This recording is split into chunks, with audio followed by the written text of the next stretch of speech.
और अब बात करते हैं रांची की, जहां जारी है छात्रों का प्रदर्शन। पिछले 16 दिन से छात्र अपनी मांगों को लेकर धरना दे रहे हैं। तेज बारिश का सामना करते हुए भी आंदोलन जारी है। सरकार और इन छात्रों के बीच कई दौर की बातचीत अब तक हो चुकी है। तीसरे दौर की बातचीत होनी है। सरकार कई आश्वासन इन छात्रों को दे चुकी है, लेकिन हालात देखकर लग नहीं रहा है कि सरकार की ओर से जो वादे किए गए उन पर छात्रों को कोई यकीन है, कोई भरोसा है। छात्रों की सबसे बड़ी मांग है जेपीएससी और झारखंड एसएससी परीक्षा में कथित गड़बड़ी की जांच सीधे सीबीआई से कराई जाए, जो जांच अब तक सीआईडी कर रही है। 3 दिन पहले मुख्यमंत्री सोरेन ने कहा था कि सीबीआई के काम करने का तरीका लोगों को मालूम है और इस बात पर दरअसल सहमति नहीं बन पा रही और छात्रों की मांग है कि आंदोलन तब तक जारी रहेगा जब तक सीबीआई जांच नहीं करवाई जाती है। तो रांची में छात्रों का आंदोलन अब भी जारी है।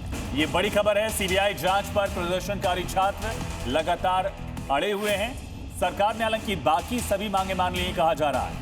फिर से छात्रों के साथ बातचीत होनी है। 12 बजे का समय निर्धारित किया गया है। 12 बजे प्रदर्शनकारियों के साथ बातचीत होगी। अब तक 2 दौर की बैठकें हो चुकी हैं, हालांकि पॉजिटिव रही है, सकारात्मक ये दोनों ही बैठकें रही हैं। अब तीसरी बैठक होनी है। फिर से छात्रों के साथ बातचीत की जाएगी, जिसके लिए 12 बजे का समय रखा गया है। तो इस बातचीत में लेकर सबसे बड़ा सवाल यही है कि क्या हेमंत सोरेन की सरकार सीबीआई जांच पर सहमत होगी, और अगर सरकार सहमत नहीं होती तो क्या छात्र आंदोलन खत्म करेंगे?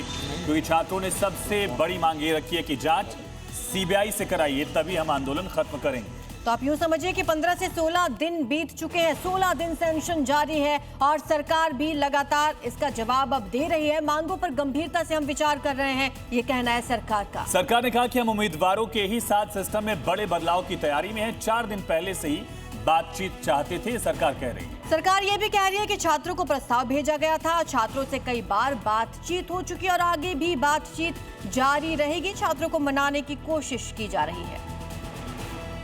साथ झारखंड मुक्ति मोर्चा और कांग्रेस राजनीति करना चाहती है। झारखंड के छात्र और झारखंड के लोग समझ रहे हैं इस आंसू की कीमत तो झारखंड मुक्ति मोर्चा और कांग्रेस को चुकाना ही पड़ेगा। और जिस प्रकार से हमारे छात्र दो टूक की बात करें कि सीबीआई जांच करा दो, सीबीआई जांच कराने में क्या दिक्कत है इनको? और इसी बीच बड़ी खबर है, राहुल गांधी पर एक बार फिर से किरेन रिजिजू ने बड़ा हमला बोला। राहुल गांधी ने बड़ी गलती कर दी है, कहना है किरेन रिजिजू का। तो संसदीय कार्य मंत्री ने कहा कि गलतियां इंसान से होती हैं, प्रयागराज की जगह रांची जाना चाहिए, ये किरेन रिजिजू की तरफ से कहा गया। इससे पहले एक्स पर भी दोनों नेता एक दूसरे की पोस्ट को रिपोस्ट करके कमेंट्स कर रहे थे, निशाना साध रहे थे। अब ये जुबानी जंग और ज्यादा आगे बढ़ रही है। तो राहुल गांधी के प्रयागराज में छात्रों की गूंज कार्यक्रम को लेकर संसदीय कार्य मंत्री किरेन रिजिजू ने बड़ा हमला बोला, कहा रांची जाना चाहिए था।